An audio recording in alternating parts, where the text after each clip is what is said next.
महाभारत क्यों हुआ था? किसके कारण? किसके कारण महाभारत क्यों हुआ था? हाँ बिल्कुल ठीक कहा आपने। ये मैया और बताए हैं, ये मैया बताएंगी, पीली साड़ी वाली मैया, मैया पीली साड़ी वाली मैया बताएंगी। ये बताओ महाभारत क्यों हुआ था मेरी माँ? जोर से नहीं बताओगी मेरी माँ? नहीं बताओगी? नहीं बताओगी मैया, लगता गुस्सा है। अब सुनो ध्यान से कि महाभारत क्यों, और ये जो कथा मैं सुनाने जा रहा हूं, इस कथा से आप अपने जीवन को सुधार सकते हैं, जीवन में हो रही गलतियों से कुछ सीख सकते हैं और दोबारा वो गलती ना दोहराई जाए, ये अनुभव यहां से प्राप्त कीजिएगा। सुनिए महाभारत क्यों हुआ, आपके घर में भी महाभारत क्यों होता है? जिसके कारण महाभारत हुआ उसी के कारण आप लोगों के घर में भी महाभारत होता है। भाई भाई का महाभारत, पिता पुत्र का महाभारत, जेठानी देवरानी का महाभारत, सास बहू का महाभारत, पड़ोसी पड़ोसी का महाभारत। आजकल ना रिश्तों में महाभारत ज्यादा है अपनों के बीच में। अब ये देखते हैं कि महाभारत की जड़ क्या है, तो समझो महाभारत इसलिए हुआ क्योंकि दुर्योधन जो था वो अपनी संपत्ति से संतुष्ट नहीं था। दुर्योधन अपनी संपत्ति से, जोर से, संतुष्ट नहीं था। उसने छल पूर्वक जुआ खेला और जुआ खेल करके पांडवों की संपत्ति हड़पनी चाहिए, हाँ या ना? पांडवों की संपत्ति जुए में उसने हड़प ली, जो कि हस्तिनापुर का राजा दुर्योधन, उनके पिता धृतराष्ट्र हस्तिनापुर के राजा थे, और पांडवों की संपत्ति इंद्रप्रस्थ, जो कि वर्तमान दिल्ली है, पांडवों की संपत्ति को दुर्योधन ने जुए में हड़प लिया। और जुआ भी गलत तरीके से खेला गया। जुआ का नियम होता है जो जुआ खेलता है वही पासे फेंकता है, पर खेल रहा था दुर्योधन और पासे फेंक रहे थे शकुनी, तो पहले ही यहां छल था, हाँ या ना? तो गलत तो यही था। तो छल पूर्वक उन्होंने, अच्छा जुआ, धर्मराज युधिष्ठिर कभी जुआ नहीं खेलते थे, तो फिर आप सवाल कर सकते हैं कि आज उन्होंने जुआ क्यों खेला? आज इसलिए खेला क्योंकि धृतराष्ट्र ने कहा कि बेटा युधिष्ठिर तुम आज हमारे दुर्योधन के संग जुआ खेल लो, क्योंकि धर्मराज युधिष्ठिर जो थे ना, वो धृतराष्ट्र को अपने पिता की तरह सम्मान करते थे, और पिता थे ही, बड़े पिताजी थे, पांडु के बड़े भैया हैं, तो बड़े पिता का सम्मान तो आप भी करते हैं, हम भी करते हैं, तो उन्होंने भी किया। और पिता की आज्ञा कैसे टालें? पिता कह रहे हैं जुआ खेल लो, तो चलो भैया आपकी आज्ञा ना टालें, आज तक नहीं टाली तो ये क्या टालें, तो बैठ गए। वो जुआ टाइम पास के लिए था, लेकिन बाद में वो सही का हो गया। तो छल क्या हुआ? छल किया धृतराष्ट्र ने, छल किया दुर्योधन ने, और पूरी संपत्ति जुआ में पांडवों की जीत ली। अच्छा जीत ली, चलो जीत लिए, अब चलो भैया हम हार गए, कोई बात नहीं। फिर क्या हुआ? संपत्ति तक तो सही था, चलो आप जुआ खेलेंगे तो जीत हार तो होगी, लेकिन फिर क्या हुआ कि भरी सभा में द्रौपदी के बाल पकड़कर दुशासन ले आया, हार गए दाव। और दाव तब हारे थे धर्मराज युधिष्ठिर जब पहले खुद को हार गए थे, तो खुद को हारने वाला अब उसके पास हारने को कुछ बचा ही नहीं। तो जब नहीं बचा तो आपने द्रौपदी को क्यों दाव पर लगाया? और लगा दिया तो दुशासन ने खींच कर क्यों लाया? और लाया तो अपनी भाभी को बाल पकड़ कर क्यों लाया? और लाया तो कपड़े क्यों उतारा? और कपड़े उतारा तो भरी सभा में द्रौपदी ने सबसे मदद मांगी, कोई ना सुना, और जब कोई ना सुना तब द्रौपदी ने बाद में श्राप दे दिया, धृतराष्ट्र महाराज भरी सभा में मेरा अपमान हुआ है, मेरे वस्त्रों का हरण किया जा रहा है, आप चुपचाप तमाशा देख रहे हैं, मैं श्राप देती हूं। और जैसी श्राप का बोला तो अंधे धृतराष्ट्र खड़े हो गए से, ना बेटी द्रौपदी रुक जा बेटी द्रौपदी रुको रुको रुको रुको, मैं तुम्हारे सारा जो तुम्हारे पतियों ने हार चुके हैं सारा, वो सारा राज्य मैं तुम्हें वापस करता हूं। वहां धृतराष्ट्र ने कह दिया कि जो हारा है सारा वापस करता हूं। तो अब देखो जो हारा था वो सब वापस करना पड़ा, पर दुर्योधन बोला मैं नहीं वापस करता। मैं वापस नहीं करूंगा, मैं वापस एक शर्त पर करूंगा कि पहले ये 12 वर्ष वनवास जाएं, 1 वर्ष अज्ञातवास में रहें, 1 वर्ष अज्ञातवास इन्हें कोई ना पहचाने, तब मैं इन्हें इनका धन वापस करूंगा। और यदि कोई इन्हें पहचान गया 13वें वर्ष में अज्ञातवास के दौरान, तो इनको इनकी संपत्ति छोड़कर फिर 12 साल का वनवास करना पड़ेगा। यह शर्त हुई थी। पांडवों ने स्वीकार कर ली और पांडवों ने 12 साल का वनवास स्वीकार किया। पांडवों ने कितने साल का वनवास स्वीकार किया? जोर से। और 1 वर्ष का अज्ञातवास का मतलब था कि इन्हें इस तरह से छिपकर रहना था कि इन्हें कोई पहचान ना सके। यदि पहचान लेता कोई तो इनका फिर से 12 साल का वनवास हो जाता। इतना कठिन दंड दिया धृतराष्ट्र ने, जो जबकि कोई गलती थी पांडवों की। बताओ, पांडवों को 12 साल का वनवास दिया, 1 वर्ष का अज्ञातवास दिया, कौन सा दंड था ये? क्या गलती थी? धृतराष्ट्र की बात मानकर जुआ खेला था और 12 साल का वनवास और 1 वर्ष का अज्ञातवास पूरा करके जब पांडव आए तो धृतराष्ट्र से कहा कि आप हमारा राज्य वापस कर दो, जो आपने कहा था कि ले लो। अब वापस करना चाहिए था कि नहीं? जोर से बोलो सरकार। वापस करना था ना, पर नहीं किया। और नहीं किया, जब दूसरों के धन को आप हड़प लेंगे तो महाभारत भी होगा और सर्वनाश भी होगा। तैयार रहिएगा। आप में से यदि कोई आपने किसी का धन हड़प लिया है तो सर्वनाश की तारीख बहुत नजदीक है। इसलिए मेहनत की कमाई खाओ साहब, बेईमानी की ना खाओ। दुर्योधन ने भी बेईमानी करके पांडवों का धन हड़पना चाहा, हड़प तो ना पाया। हड़पा तो 15 साल तक रख पाया, 15वें साल तो महाभारत हो गया, सर्वनाश हो गया। कौरवों के वंश में कोई पानी देने वाला नहीं बचा। आदमी लोभ लालच करता जरूर है, पर समझता नहीं है कि इसका परिणाम गलत है। गलत का परिणाम तो गलत ही होगा ना, सही कैसे हो सकता है? इसलिए आप लोगों से मैं हाथ जोड़ के निवेदन करूं कि ईमानदारी की नमक रोटी खा लेना, पर बेईमानी की संपत्ति की तरफ आंख उठा कर ना देखना। गलत तो गलत है।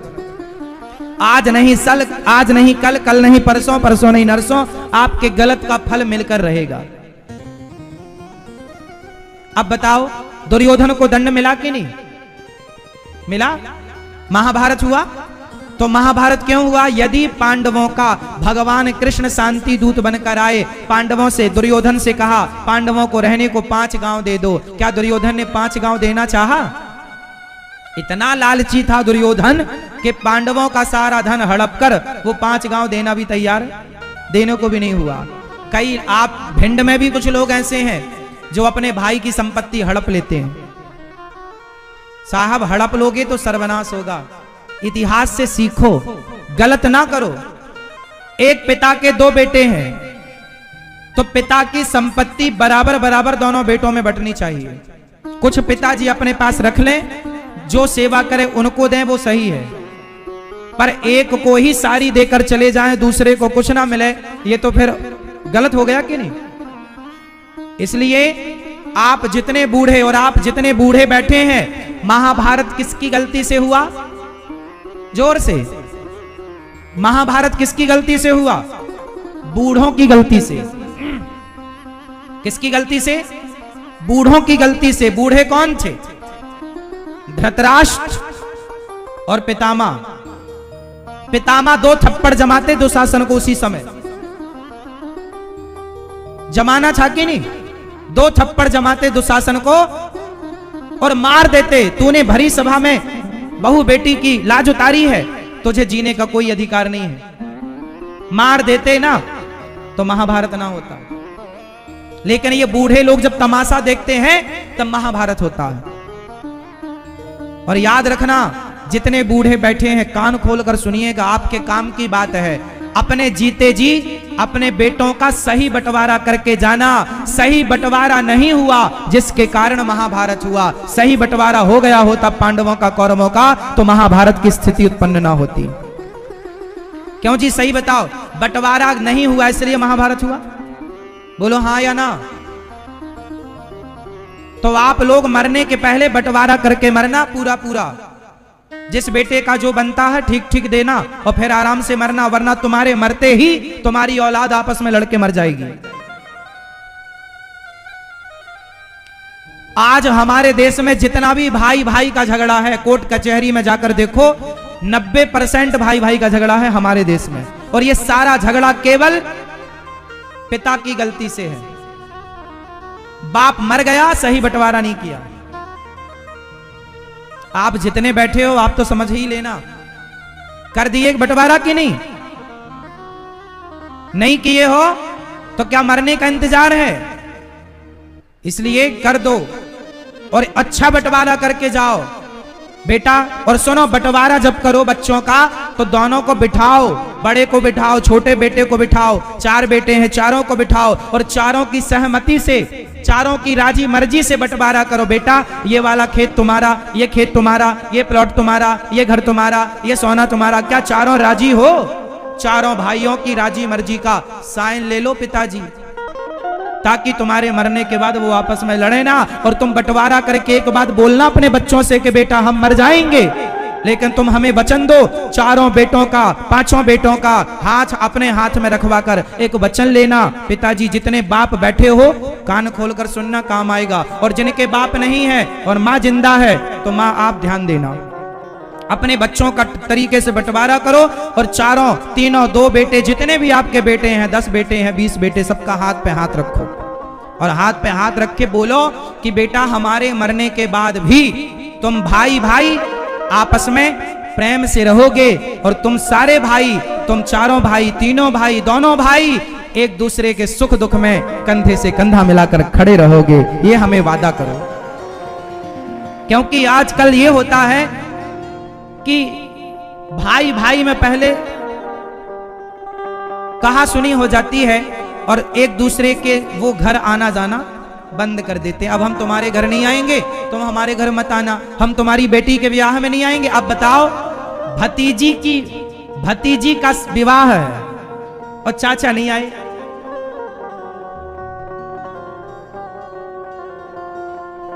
इसलिए भतीजे का ब्याह है और बड़े पिताजी नहीं आए। अब बताओ क्या ये सही है? आपस में इतना झगड़ा सही है? तो आप लोगों से महाभारत की कथा के माध्यम से महाभारत की कथा सिखाती है कि आपस का बंटवारा सही हो तो महाभारत की क्यों? आप कितने लोग इस बात से सहमत हैं कि यदि सही बंटवारा होगा तो महाभारत नहीं होगा? क्योंकि लड़ाई की जड़ जमीन ही तो है।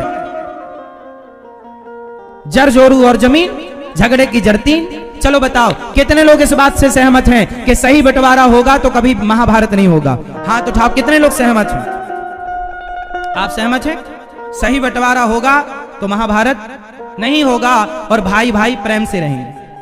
आज भाई भाई में झगड़ा होता है तो उसका जिम्मेदार बाप है। तुमने क्यों नहीं सुलह कराई?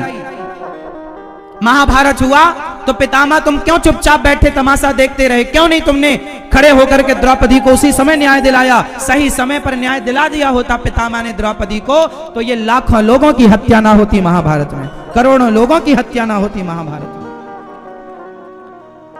इसलिए सही वक्त पर सही निर्णय लेना सीखो, महाभारत सिखाता है। चलो, ये तो महाभारत की पहली सीख हमने ली। अब महाभारत से दूसरा ज्ञान। मैया समझ में आ रही है बात? किस किस को बात समझ में आ गई? पहले हाथ उठा के कंफर्म कराओ, फिर आगे बढ़ें। समझ में आ गई? चलो अच्छा है। अब दूसरी बात करते हैं महाभारत की, और वो बात ये है कि दुर्योधन का परम मित्र कौन है? जोर से, दुर्योधन के परम मित्र कौन है? दो जोर से। दानवीर, दानवीर कर्ण, दानवीर कर्ण। दुर्योधन के जिगरी दोस्त कौन है? कर्ण। अच्छा बताओ, कर्ण ने महाभारत में किसका साथ दिया था? जोर से। कर्ण ने महाभारत में किसका साथ दिया? दुर्योधन का साथ दिया। कर्ण ने महाभारत में दुर्योधन। अच्छा ये बताओ कि दुर्योधन का साथ कर्ण ने दिया, तो कर्ण को दुर्योधन का साथ देना सही था या गलत था? जोर से। सही था कि गलत था? आप बताओ। सही था, सही था। आप कह रहे हैं सही था। मैया आप क्या कह रही हो, सही था या गलत था? जो मैया बताएंगी, लाल साड़ी वाली मैया, मैया बताओ मेरी मां, सही था कि गलत था? कुछ लोग कह रहे हैं सही था। दुर्योधन ने तो दोस्ती निभाई, कर्ण ने तो अपनी दोस्ती मित्रता निभाई, मित्रता का परिचय दिया। अच्छा ये तो सही है कि कर्ण ने मित्रता निभाई। अच्छा एक बात यहां सीखना क्या है, मैंने ये सारी बातें केवल इसलिए की कि इनके पीछे जो रहस्य है, जो सीख है, जिससे आपका कल्याण हो सकता है, वो मैं आपको सुनाऊं। क्योंकि आप कथा सुनने आए हैं तो आपके कल्याण का कुछ सीख कर जाएं। कुछ सीख कर नहीं जाएंगे तो आने का कोई लाभ नहीं होगा। तो मेरा धर्म है कि मैं आपको सिखाकर भेजूं। तो मैं आपको सिखाना चाहता हूं कुछ, जो वैसे आप सब लोग जानते ही हैं, फिर भी आपको याद दिला रहा हूं। मैं आपको क्या सिखा सकता हूं, आप तो सब जानते ही हैं, फिर भी टूटी फूटी वाणी से आपकी सेवा दास कर रहा है। सुनो, अब कर्ण ने दुर्योधन का साथ देकर सही किया कि गलत किया? एक बार और कंफर्म कराओ, फिर हम आगे बात करें। सही किया, गलत किया? अब देखो, कुछ लोग कह रहे हैं सही किया, कुछ लोग कह रहे हैं गलत किया। अब इस पे हम लंबा प्रकाश डालते हैं कि वो सही था या गलत था। आपके साथ ये घटना घटेगी तो आप क्या करेंगे? अब यहाँ एक बहुत गहरी बात निकल कर आएगी, जरा समझने का प्रयास कीजिए। आपकी नजर शायद आज तक इस तरीके से नहीं पड़ी, आपने इस तरह से आज तक सोचा नहीं। आज मैं आपको मजबूर करूंगा इस तरह से सोचने के लिए। समझो, दुर्योधन ने सबसे पहले क्या किया कि कर्ण को अंग देश का राजा बना दिया। दुर्योधन की चाल, दुर्योधन ने सबसे पहले क्या चाल चली कि दुर्योधन ने कर्ण को अंग देश का एक छोटी सी जगह का राजा बना दिया। अब राजगद्दी मिल गई कर्ण को, तो धन पाकर के तो भैया जो आपको धन देगा आपको उसी का साथ देना पड़ेगा। जिसका नमक खाया है उसी की पत्तल चाटनी पड़ेगी। तो दुर्योधन का नमक कर्ण ने खाया। अब ये बताओ, आप लोग कहते हो महाराज जी, अच्छा ये बताओ, आप लोग शराब पीते हो कि नहीं? आप में से कितने लोग शराब पीते हैं? जो पीते हैं वो ईमानदारी से हाथ उठा सकते हैं। कितने लोग शराब पीते हैं? हाथ उठाएं। कोई नहीं पीता, बहुत अच्छी बात। फिर भिंड में तो शराब बिकती ही नहीं होगी। क्यों बिकती है भिंड में शराब? बिकती है। अच्छा है, भगवान करे ना बिके शराब भिंड में। भगवान करे कि आप भिंडवासी शराब ना पिए, इससे बढ़िया क्या हो सकता। अब पीते हो या नहीं पीते हो, मैं आपको बढ़िया एक बात समझाऊं, समझो। भैया थोड़ा शांत रहो, यहां क्या शोर ना करो, शांत रहिए सब लोग। ओ भैया टप्पी टाप रहो, चुप रहो, शांति से सुनो।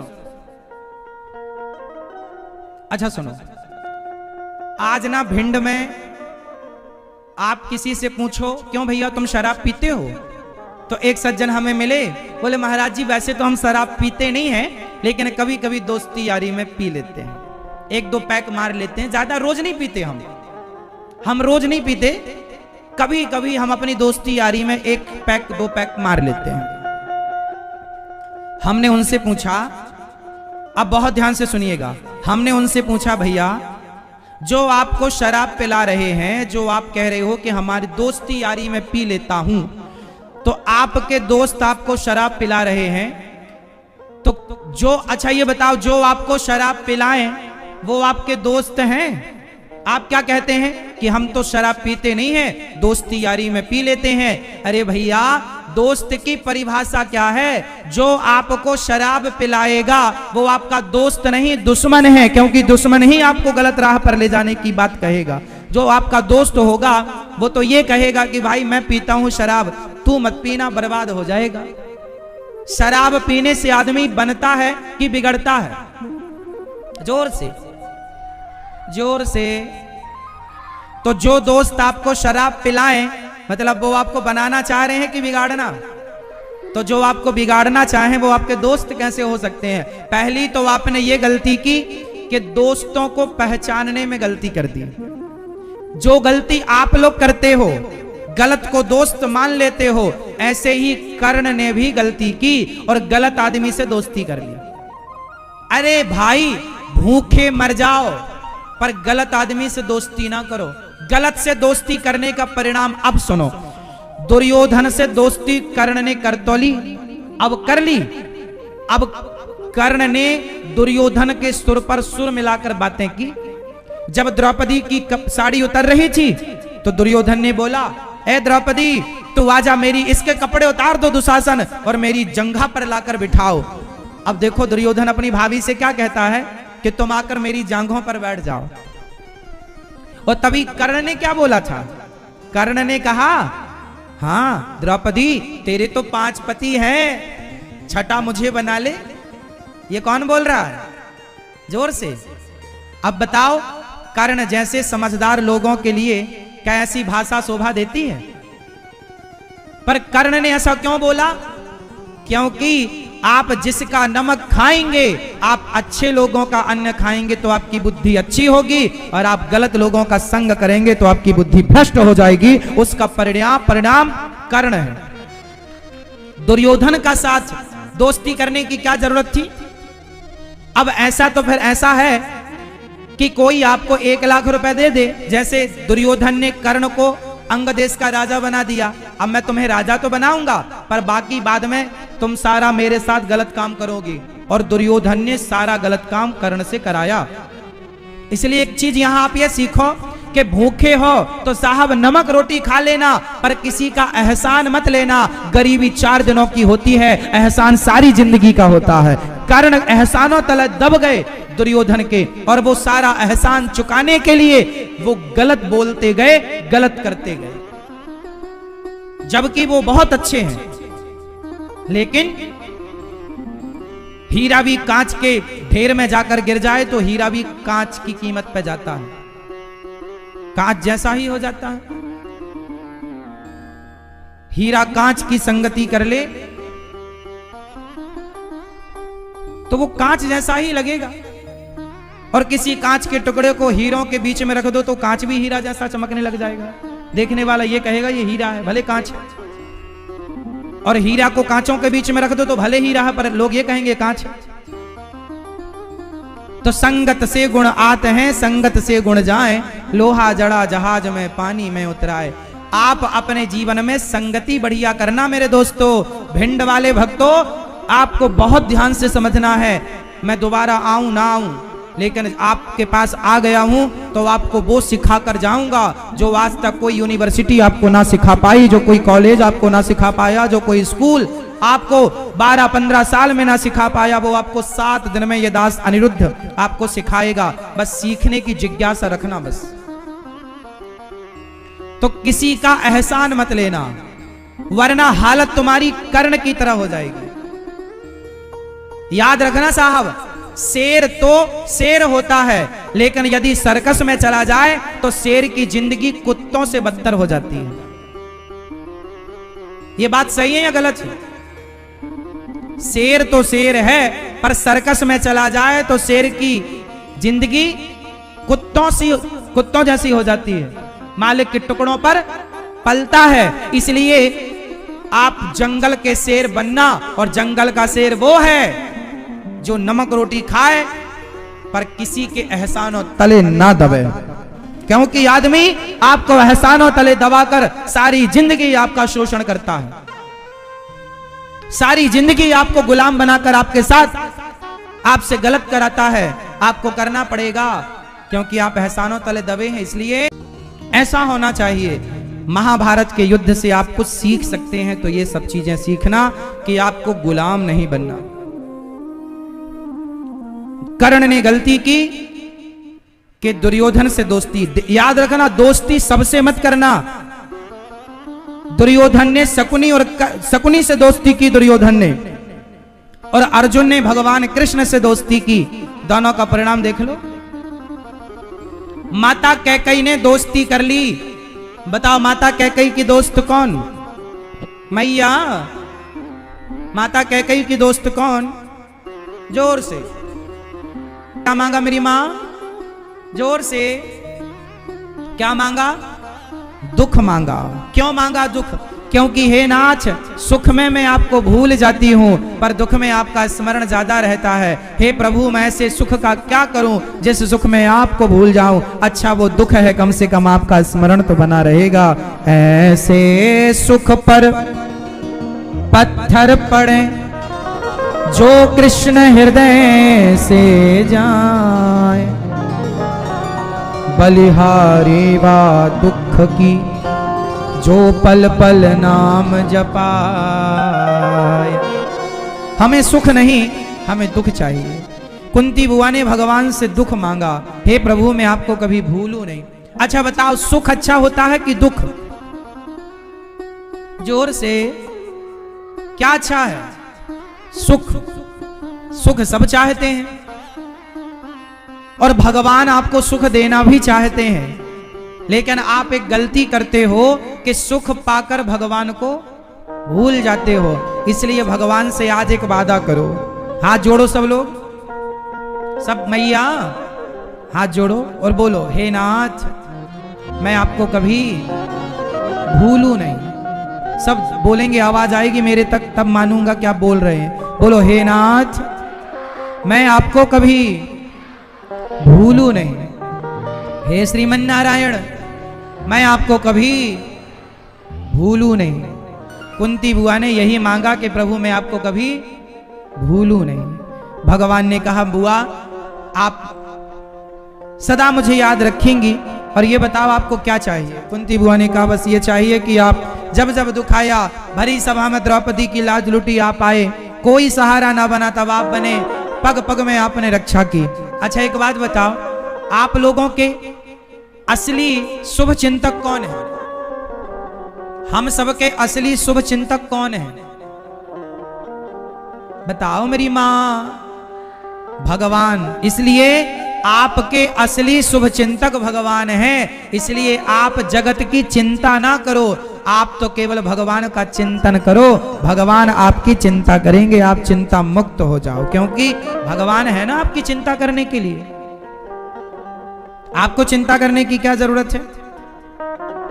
आपकी चिंता भगवान करेंगे। अच्छा एक बात बताओ, छोटा सा बच्चा क्या खाने पीने की चिंता करता है? जोर से नहीं। उसके खाने पीने की चिंता कौन करता है? कौन? जैसे छोटा सा बच्चा खाने पीने की चिंता नहीं करता, चिंता मां करती है, उसी प्रकार छोटे से बन जाओ। जैसे हनुमान जी छोटे से बन गए, मसक समान रूप कपिधरी अति लघु रूप पवन सुत लीन्हा। हनुमान जी छोटे बनकर राम जी की शरण में गए, छोटे बनकर सीता मैया की शरण में गए। तो आप भी हनुमान जी की तरह छोटे बन जाओ और भगवान की शरण में जाओ, तो छोटे बच्चों का ख्याल उसकी मां रखती है। तो जब आप छोटे बनकर भगवान की शरण में जाएंगे तो आपका ख्याल भगवान रखेंगे। गलती आपने ये की कि आप बड़े बन गए। हम तो बड़े हैं, बड़े ना बनो। क्या बनो? हनुमान जी कैसे हैं? जोर से, छोटे, छोटे से अति लघु रूप पवन सुत लीन्हा। छोटे से आप बड़े बन जाते हैं ना, इसलिए समस्या ज्यादा है। भगवान की शरण में जाओ तो बड़े बनकर नहीं। हम कुछ भी नहीं है, हम छोटे से, हमारी औकात क्या है? अच्छा ये आप लोग अपनी एक उंगली उठाओ, ये वाली सब लोग एक उंगली उठाओ अपनी। मैया, ओ मेरी प्यारी माँ, ऐसे उठाओ मेरी माँ। हमें दिख नहीं रही आपकी उंगली। पीछे वाली मैया, ओ पीछे भैया सफेद शर्ट वाले, आप भी उठाओ सरकार। एक उंगली उठाओ सब लोग अपनी। हाँ अब जरा आप लोग इसे हिलाओ ऐसे ऐसे, बस अब नीचे करो, हो गया। अब मुझे एक प्रश्न का उत्तर दो सरकार। ये जो आपने उंगली उठाई और हिलाई ऐसे ऐसे, ये जो उंगली हिलाई आपने, ये किसके बल से हिली? जोर से। आपके बल से आपने तो हिलाई। ये उंगली यदि आपने अपने बल से हिलाई तो जिनको पैरालाइसिस हो जाता है, लकवा मार जाता है, क्या वो अपनी उंगली हिला सकते हैं? जोर से नहीं। तो जब वो उंगली नहीं हिला सकते, इसका मतलब वो उंगली हिल रही है तो किसके बल से हिल रही है? ये उंगली भी हिल रही है तो ये बल किसका? मेरा है क्या? आपका है क्या? तो फिर पैरालिसिस वाला क्यों नहीं हिला पाता? इसका मतलब ये उंगली भी हिल रही है तो बल किसका? हम अपने बल से एक कदम नहीं चल सकते। कई बार आपके पांव में ऐसी दिक्कत हो जाती है, कई बार कुछ लोगों के कि एक पग चलना कठिन हो जाता है। यदि आप ही चलते तो पांव तो है आपका, चल के दिखाओ। इसका मतलब आप चल तो रहे हैं पर आपको चलाने वाला कोई और है जो चाह रहा है कि आप चलें। आप बताओ, आपकी हिम्मत उंगली हिलाने की नहीं है। ये उंगली जिसके बल से हिल रही है, हम उसके बल पर जिए, उसी के बल पर रहें। ये अभिमान ना करें कि हम कुछ कर रहे हैं, हम बड़े का अभिमान ना करें, हम छोटे बन जाएं और हम भगवान के बनकर के रहें। अभिमान त्याग दें कि मैं कुछ हूं, मेरा कुछ है। ना मैं कुछ हूं ना मेरा कुछ है। आपका बल नहीं है साहब। आप देख रहे हो तो ये बल देखने का भगवान। मैं बोल रहा हूं, ये दास अनिरुद्ध बोल रहा है, ये बोल मैं नहीं रहा हूं, ये बोलने का बल भगवान का है। मैं भगवान के बल से बोल रहा हूं। इसलिए सबई बलम बलिनाम चापरेशाम, परमात्मा ही सबके बल हैं। आप बड़े ना बनो, छोटे बन जाओ हनुमान जी की तरह। और छोटे बनोगे तो छोटे बच्चों को चिंता होती नहीं है। शरण में चले जाओ भगवान की, चिंता मुक्त हो जाओगे। आप शरण में नहीं है इसलिए चिंता है। अच्छा एक बात बताओ, पिता कमाने वाला है तो 14 साल 15 साल के बच्चे को कोई चिंता होती है? हाँ या ना? यदि 18 साल का लड़का है, 20 साल का लड़का है और पिता है, काम कर रहा है, तो उसे भी चिंता, रोटी पानी की उसे चिंता नहीं है। वो तो समय से आके खाएगा पिएगा। उसे ये पता नहीं कि रोटी के लिए पिता क्या क्या करते हैं, कितना मेहनत और काम करते हैं। लेकिन जब पिता नहीं होता, किसी का पिता नहीं होता और कंधों पर जिम्मेदारी आ जाती है तो 16 साल का लड़का भी जिम्मेदार हो जाता है। उसके कंधे पर भी जिम्मेदारी आती है तो वो भी परिवार की चिंता करने लगता है। बस इसी तरह जैसे आपके पास पिता हैं तो आपको चिंता नहीं है, उसी तरह हनुमान जी को कोई चिंता नहीं है। अच्छा ये बताओ, अंगद जी लंका गए, हाँ या ना? अंगद जी लंका गए और पांव जमा दिया। कोई पांव हिलाएगा जरा भी तो मैं सीता को हार जाऊंगा, हम छोड़ के चले जाएंगे। रावण जीत गया, हम हार गए। अब बताओ, अंगद ने पांव जमाया था लंका में, ये बात सही है कि झूठी है? पांव जमाया, कोई हिलाने वाला था? रावण का बेटा मेघनाद कितना बलवान था, चला इंद्रजित अतुलित जोधा, बड़ा बलवान था मेघनाद। लेकिन वो भी मेघनाद भी अंगद जी के पांव को हिला ना सका। अब आप लोग मुझे बताओ कि अंगद जी ने जो पांव जमाया था वो किसके बल से जमाया था? अपने बल से या राम जी के बल से? जोर से, क्या वो अंगद का बल था? हाँ, जैसे अंगद जी का पांव, अंगद जी ने क्या कहा, जो हिलाएगा हम हार जाएंगे, मैं हार जाऊंगा। कोई हिला ना पाया। ये बल अंगद का नहीं, ये बल जो भगवान के भरोसे रहते हैं उनका बल भगवान बन जाते हैं। आप भगवान के भरोसे रहिए, भगवान आपका बल बन जाएंगे। वो चिंता करेंगे, आप क्यों करते हैं? आप तो बस भगवान के भरोसे रहिए अंगद जी की तरह। अंगद जी में इतना बल नहीं था कि पांव जमा दें तो कोई हिला ना सके। ये बल किसका था? अच्छा, हनुमान जी सेतु छलांग मार के पार कर गए, ये बल किसका था? जलधि लांग गए अचरज नाही, प्रभु मुद्रिका मेली मुख, जलधि लांग गए अचरज। अब बताओ कि हनुमान जी कौन है? एक सामान्य बंदर समुद्र को छलांग मार के पार कर गए।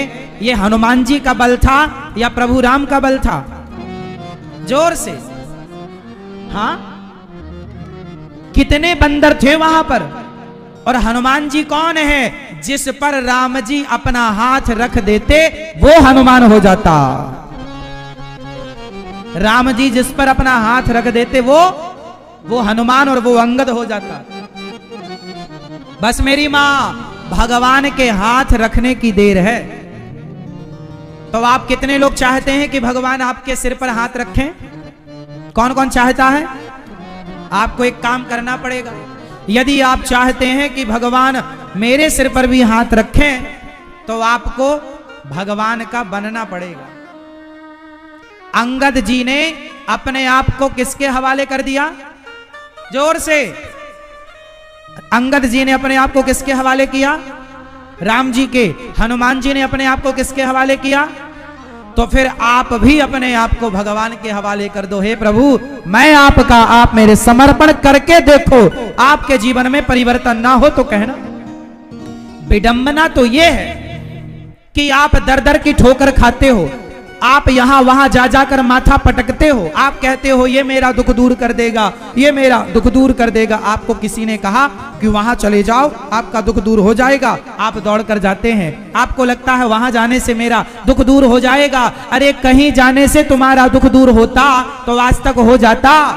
कहीं जाने से दुख दूर ना होगा, केवल भगवान की शरण में जाने से आपका दुख दूर होगा। इसलिए भगवान के बनो कैसे? जैसे हनुमान जी और अंगद जी बन गए, जैसे माता द्रौपदी और तुलसीदास बन गए, जैसे मीरा बन गई।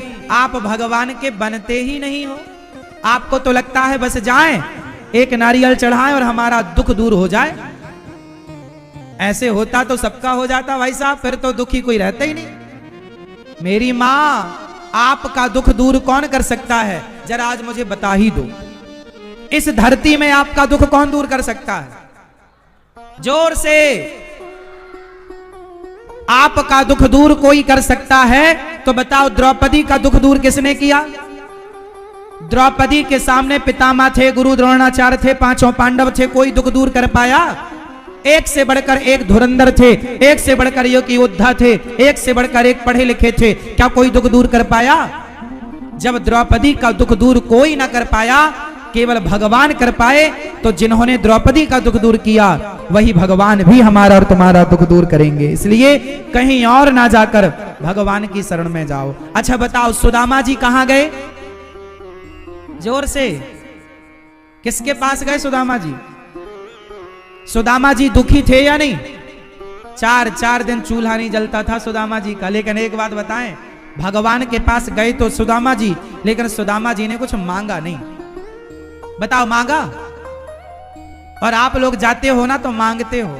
एक बात यहां फिर कह दूं, मांगो मत।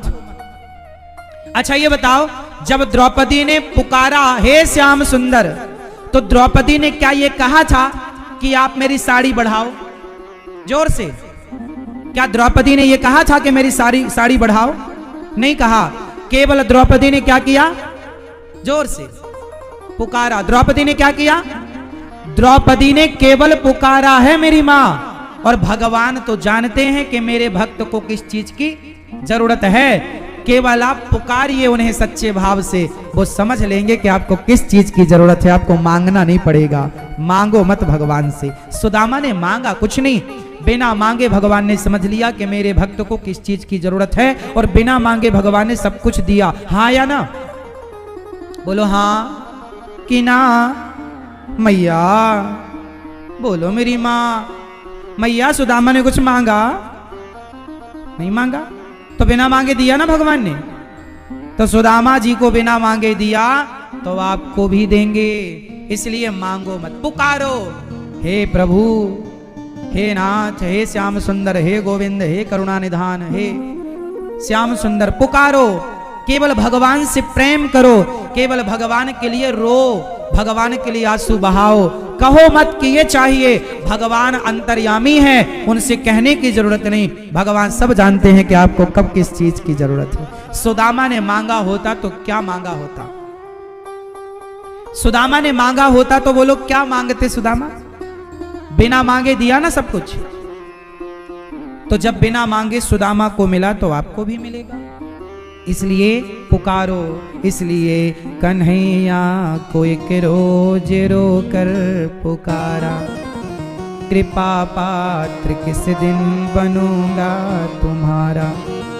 कन्हैया को एक रोज रो कर पुकारा, कृपा पात्र किस दिन बनूंगा तुम्हारा। हे प्रभु कब आपका कृपा पात्र बनूंगा। भक्त जब रोता है तो भगवान सुन लेते हैं। तो माता कुंती पर भगवान ने कृपा की। भगवान ने अपने आप को मां कुंती के हवाले कर दिया। भगवान भीष्म पितामह पर कृपा करते हैं। बाणों की सैया पर लेटे पितामह पर जाकर भगवान ने कृपा की, उन्हें दर्शन दिया और भगवत धाम को चले गए। भीष्म पितामह की परम गति हुई। भगवान द्वारिक लीला पूरी करके द्वारिका से परम धाम जब गए, पांचवा पांडव स्वर्गारोहण के लिए निकल गए। कलयुग के राजा बने परीक्षित, और परीक्षित ने कलयुग को रहने के 4 कमरे बनवाए। कलयुग कहां कहां रहता भैया? आपके भिंड में कलयुग रहता है कि नहीं? कलयुग कहां कहां रहता जरा बताओ। द्यूतम पानम स्त्रियः सूना। कलयुग 4 जगह रहता है। जुआ, शराब, द्यूतम, पानम। कहां कहां कलयुग रहता है? जुआ और शराब। आप में से कितने लोग जुआ खेलते हैं? आप खेलते हो भैया? तो अपने बच्चों को भी खिलाना, फिर सिखाना ये विद्या। हाँ, जुआ खेला कौरवों ने भैया। सुनो ओ भैया सुनो, जुआ खेला था कौरवों ने, सर्वनाश हुआ कि नहीं? हाँ या ना? अब यदि आप खेलेंगे तो आपका क्या होगा? इसलिए जुआ ना खेलिएगा साहब। जुआ खेलोगे तो सर्वनाश की सुविधा है। फिर पानम, शराब पियोगे तो क्या होगा? सर्वनाश। शराब ना पीना साहब। कोई पिलाए, कहे कि यार दोस्ती में थोड़ा पी ले, तो जो शराब पिला रहे हो वो आपके दुश्मन हैं, उन्हें दुश्मन की तरह देखना, दोस्त की तरह नहीं। आपका दोस्त वो नहीं है जो आपको शराब पिलाए। आपका दोस्त तो दया धर्म का मूल है, पाप मूल अभिमान।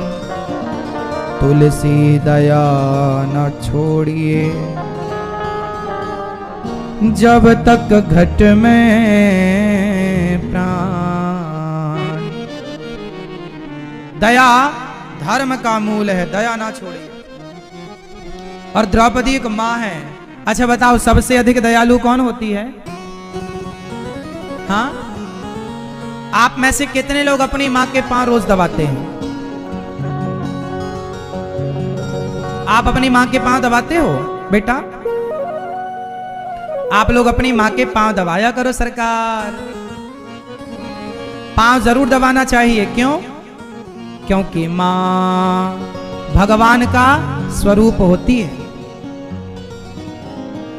एक बार भगवान ने कहा भक्तों से कि मैं तुम सब तक कैसे पहुंचूंगा? भक्तों ने कहा प्रभु आप हम सब तक कैसे पहुंचेंगे? भगवान बोले हम पहुंच चुके हैं तुम्हारी मां के रूप में। तुम्हारी जो मां है उस रूप में मैं ही तो हूं। तो आपकी जो मां है वो कौन है? जोर से, आपकी मां कौन है? जोर से। आपकी मां कौन? तो भगवान की तरफ पूजा करते हो, सम्मान करते हो, सेवा करते हो। कुछ बेटे ऐसे होते हैं जो अपनी मां को छोड़कर दूसरी जगह रहने लग जाते हैं। बूढ़ी मां केली बना बना के खाती है। आप सेवा करो साहब, अपनी मां को ना छोड़ना कभी, वरना जब भगवान सवाल पूछेंगे तो उत्तर देना पाओगे। भगवान के तुल्य है मां। मां की सेवा करना सीखो, पांव दबाना सीखो। जब भी काम करके शाम को आया करो तो 5 मिनट ही सही अपनी मां के पास जरूर बैठा करो। आप कितने लोग अपनी मां को समय देते हैं? आप में से कितने लोग अपनी मां का ख्याल रखते हैं? कितने लोग अपनी मां की सेवा करते हैं? कितने लोग मां के पास रहते हैं? उठाओ हाथ, बताओ कितने लोग मां की सेवा करते हैं? पहले तो ये बताओ किस किस की मां जिंदा है? जिसकी मां है वो हाथ उठाओ पहले। अभी है तो सेवा करते हो, पांव दबाते हो? पांव दबाया करो। और शाम को 5-10 मिनट माँ के पास बैठा करो। माँ कैसी हो? दवाई ली? क्या दिक्कत है? माँ का सुख दुख सुना करो। जब आप छोटे थे ना तो आपको कोई मार देता था ना तो आप सारा रोना माँ से रोते थे। फिर माँ आपको समझाती थी, ये आपके पक्ष में दूसरों से लड़ जाती थी। जब माँ आपका रोना धोना सुनती थी, आपका दुख तकलीफ दर्द सुनती थी, तो अब तुम बड़े हो गए हो, तुम भी अपनी माँ का थोड़ा दर्द सुना करो। माँ कहाँ दर्द है, कहाँ आप उनकी क्या सेवा कर सकते हैं, आप वहां माँ को किस प्रकार से माँ का सहयोग कर सकते हैं, सेवा कर लो। खत्म कहानी। इसलिए सच्चे भगवान, तो आज से आपका मन कहाँ लगेगा, झूठे संसार में या सच्चे भगवान में? कहाँ लगाओगे? सच्चे भगवान में। जो भागवत जी धर्म की स्थापना करती हैं, भगवान के 24 अवतारों का वर्णन भागवत जी में है। भगवान के कितने अवतार हैं? जोर से, आपको सारी चीजें जोर से बोलनी है, हमें सुनाई कम पड़ता है। भगवान के अवतार कितने हैं? 24। अच्छा, भगवान कितने हैं? भगवान कितने हैं मैया? पहले मैया बताएंगे फिर भैया बताएंगे। मैया भगवान कितने हैं? एक। पीछे वाली मैया भगवान कितने हैं? कितने? एक हैं। क्या नाम है एक का? जो एक भगवान है उनका क्या नाम है? जोर से, जोर से और जोर से। भगवान का नाम इतने, कम से कम देखो इतने लोग बोल रहे हैं भगवान का नाम और यहां तक आवाज नहीं आ रही है। एक भगवान है, उन एक का नाम बताओ। आप पुरुष बताओ। ये दादाजी बताएंगे, सामने बैठे हैं हमारे सफेद। हाँ चलो बताओ, जो एक भगवान है उनका नाम क्या है? क्या? शंकर भगवान, विष्णु भगवान, कृष्ण भगवान? हाँ? अब देखो यही कंफ्यूज हो गए आप लोग कि कौन भगवान है। आप लोग आज्ञा करो तो मैं क्लियर करूं कि भगवान कौन है। देखो आप लोग, कुछ लोग तो क्लियर हैं, कुछ लोग कंफ्यूज हैं। पहले तो ये जानो कि भगवान होते कितने हैं। कितने भगवान होते हैं? एको ब्रह्म द्वितीयो नास्ति, ईश्वर एक है। पहले तो ये जानो भगवान कितने हैं? एक। हम हिंदुओं के भगवान कितने हैं? और ये जो 33 करोड़ हैं ये कौन है? ये जो 33 करोड़ की बात है ये कौन है? ये 33 करोड़ भगवान नहीं होते। आप लोगों को कुछ लोग कहते हैं ना कि तुम्हारे भगवान तो 33 करोड़ हैं, किसको पूजोगे ना। हमारे भगवान एक हैं। जो 33 करोड़ हैं वो भगवान नहीं है, वो देवी देवता है। 33 करोड़ कौन है? वो देवता अलग होते हैं और भगवान। अच्छा, देवता और भगवान में क्या अंतर है? देवता कौन है?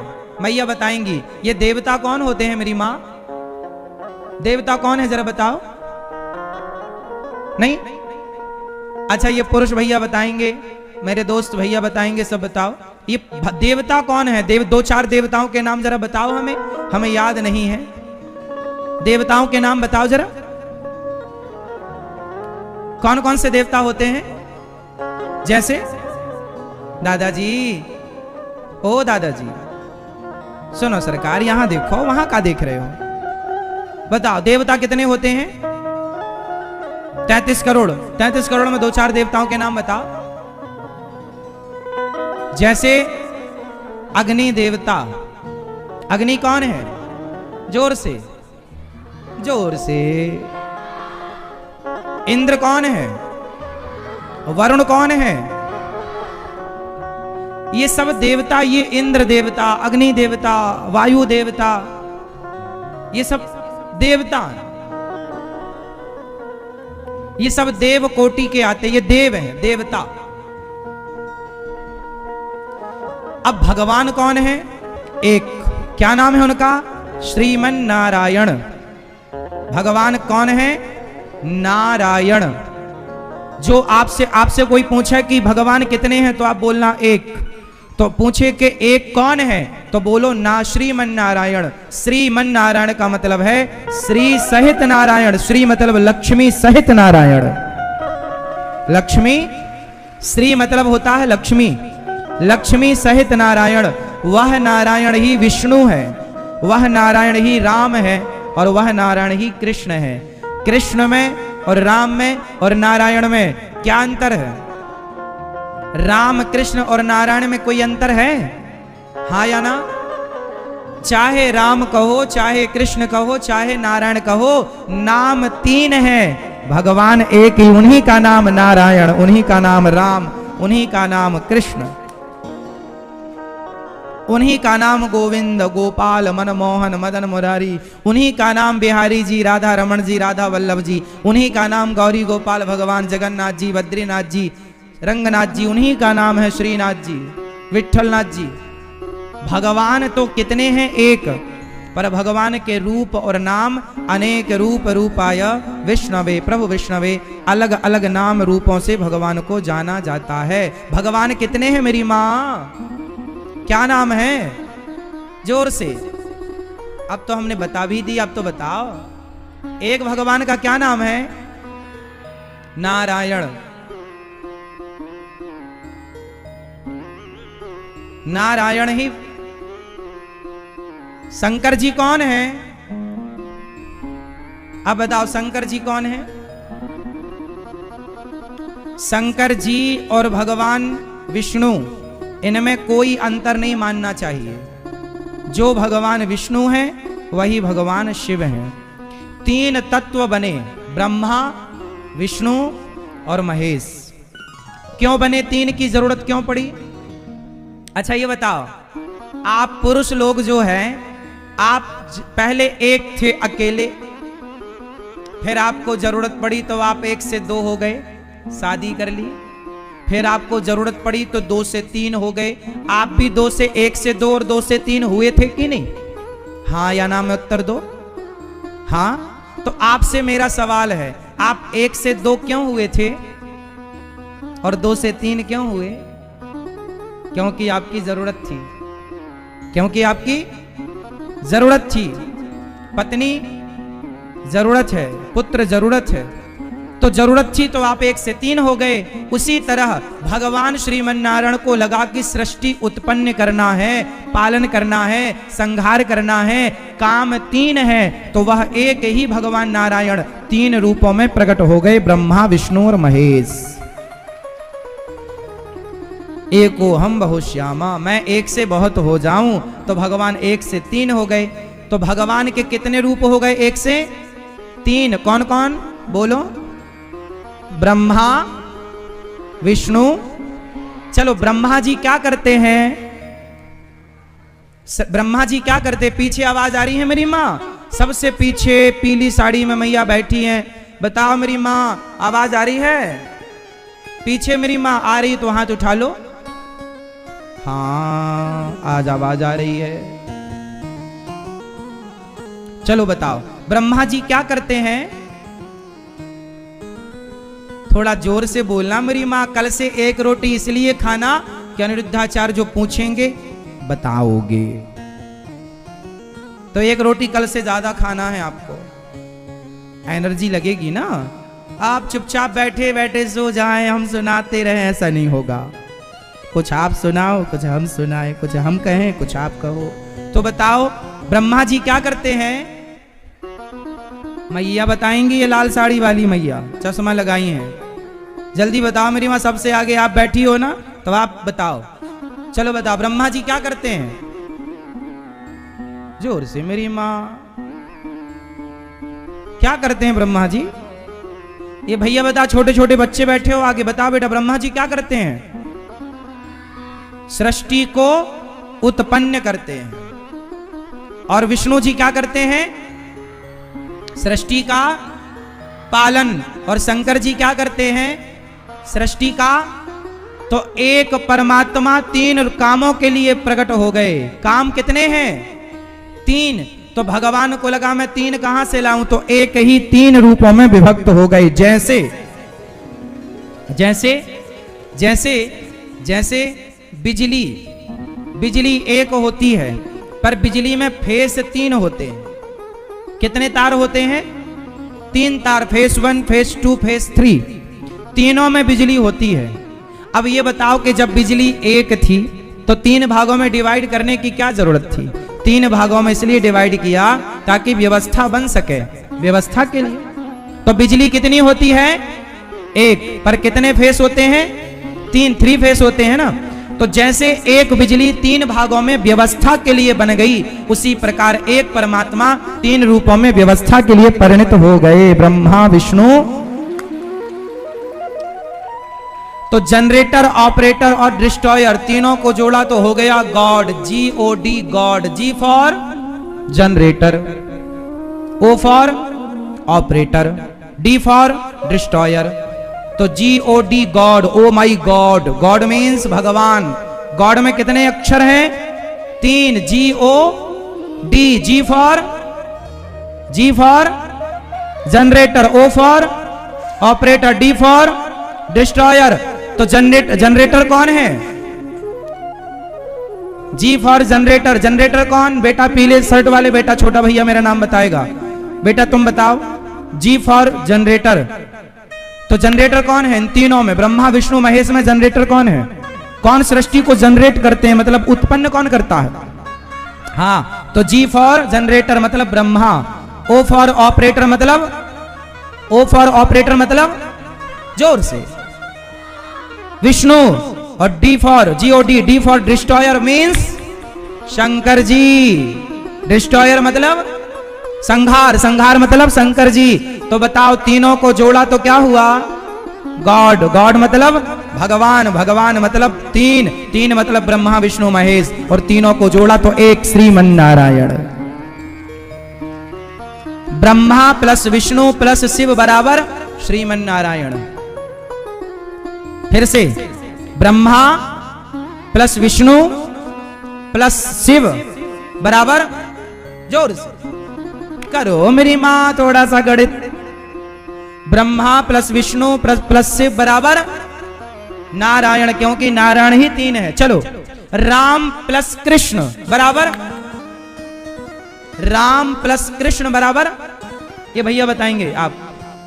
राम प्लस कृष्ण बराबर क्या?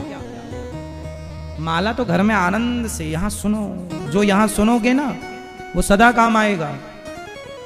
सत्संग ही सबसे बड़ा जप है, तप है। राम प्लस कृष्ण, कृष्ण बराबर क्या? राम प्लस कृष्ण बराबर बताओ साहब, आप पास में बैठे हो, आप लोगों से ज्यादा पूछेंगे हम। हाँ, हल्के में ना लेना कि हम बच जाएंगे, हम नहीं बताएंगे, बताना पड़ेगा, इसलिए ध्यान से सुनना है। ये काली मूंछों वाले भैया बताएंगे, सोफे में बैठे हैं पीछे। अभी काली है कि मेहंदी से हुआ है? अभी काली ही है। अच्छा चलो बताओ, तो राम प्लस कृष्ण बराबर बताओ। टुप्पी टाप ना बैठो, नहीं मतलब बैठे तो हैं हम, उपस्थिति तो है हमारी, हाजिरी तो लग गई, सुन नहीं रहे हैं हम कुछ। आप लोगों को यहां केवल हाजिरी नहीं लगानी, 3 घंटे यदि आपने यहां दिया है तो 3 घंटे में कुछ सीख कर जाओ, तब 3 घंटा वसूल होगा, वरना समय बर्बाद करने से क्या फायदा। कुछ सीखना है, सत्संग का मतलब है सीखना। नहीं सीखा तो 3 घंटे आपके कोई मतलब के नहीं, तो कुछ सीखा ही नहीं आपने। तो बताओ, राम प्लस कृष्ण बराबर श्रीमन नारायण। राम प्लस कृष्ण बराबर, राम और कृष्ण कौन है? जो राम है वही कृष्ण है, और राम कृष्ण कौन है? नारायण ही राम है और नारायण ही। अच्छा, राधा प्लस सीता बराबर, राधा प्लस सीता बराबर, जोर से, राधा प्लस सीता बराबर लक्ष्मी, क्योंकि लक्ष्मी ही राधा तत्व है और लक्ष्मी ही सीता तत्व, वही है राधा, वही है माता सीता, वही है माता राधा। तो आज से किस किस को कंफ्यूजन मिटा? राम कृष्ण नारायण है, राधा सीता लक्ष्मी है, और शिव और हरि और नारायण में कोई भेद, हरि हरि और ना भेद। शास्त्र कह रहे हैं हरि हरि और ना भेद, कोई भेद नहीं हरि और हर में। हाँ या ना? चलो क्लियर हो गया। तो भगवान के अब ये बताओ अवतार कितने हैं? अब बताओ अवतार कितने? अवतार हैं भगवान के कितने? 24। कौन कौन से? भगवान का पहला अवतार है सनकादि, सनक सनंदन सनातन सनत कुमार। भगवान का दूसरा अवतार है बाराह। बाराह, चलो बताओ 12 अवतार भगवान ने क्यों लिया? हिरण्याक्ष को मारने के लिए, पृथ्वी की स्थापना करने के लिए किनका अवतार हुआ? बाराह। तीसरा अवतार नारद जी, जो कीर्तन का प्रचार करते, धर्म का प्रचार। आप भी कीर्तन, नारद जी क्या करते हैं, रोज प्रभात फेरी निकालते हैं। आपके भिंड में प्रभात फेरी निकलती है कि नहीं? हाँ या ना में उत्तर। इतने सारे बूढ़े हैं, आप कब काम आएंगे? प्रभात फेरी निकाला करो। और बूढ़े लोग जल्दी जाकर प्रभात फेरी निकालेंगे तो आपको देख करके बच्चे भी जागेंगे, वो भी चलेंगे साथ में। बड़े जिस राह पर चलते हैं बच्चे उसी राह पर चलते हैं, चाहे वो राह अच्छी हो या वो राह गलत हो। बड़े जिस राह पर चलेंगे बच्चे उसी राह पर चलेंगे। तो रोज प्रभात फेरी निकालना चाहिए। प्रभात फेरी सवेरे 6 बजे, 5 बजे, 5:30 बजे जागो और रोज कीर्तन करते हुए चलो। श्री कृष्ण गोविंद हरे मुरारी, हे नाथ नारायण वासुदेवा। रोज कीर्तन करते हुए चलो चलो। पूरे 2-4 गली में घूम लो। आप जिस मोहल्ले में रहते हैं अपने अपने, अब देखो भिंड तो बहुत बड़ी जगह है। अब एक आदमी पूरे भिंड में तो घूमेगा नहीं, तो आप इस मोहल्ले के लोग, इस सोसाइटी के लोग, आप अपनी सोसाइटी में प्रभात फेरी निकालो, आप अपनी में निकालो। और आप लोग बूढ़े लोग करते क्या है, सवेरे जल्दी जागा करो। ये गई बहुत थोड़ी रही नारायण अवचेत, काल चिरैया चुग रही निज दिन आयु खेत। और ज्यादा ना सोया करो। अब तो सोने के लिए ऐसी नींद आने वाली है बहुत जल्दी कि वो नींद में जब जाओगे ना तो फिर कोई उठा कर भी, चाह कर भी आपको उठा ना पाएगा और आप चाह कर भी उठ ना पाओगे। इसलिए अभी उठ सकते हो तो समय पर उठ जाओ, कीर्तन कर लो, फिर तो सो ही जाना है। कबीरा सो कर क्या करे, उठ कर जपो मुरारी, एक दिन तो है सो बना लंबे पैर पसारी। एक दिन आप लोग सो जाएंगे और ऐसी नींद सोएंगे कि फिर आपको कोई जगाएगा तो आप जागेंगे नहीं। इसलिए प्रभात फेरी रोज निकालो। सवेरे 6 बजे, 5:30 बजे जागो और बिना नहाए, यदि आप नहा लो तो और अच्छा है, नहीं नहाओ तो कोई बात नहीं, कोई बात नहीं, आके नहा लेना।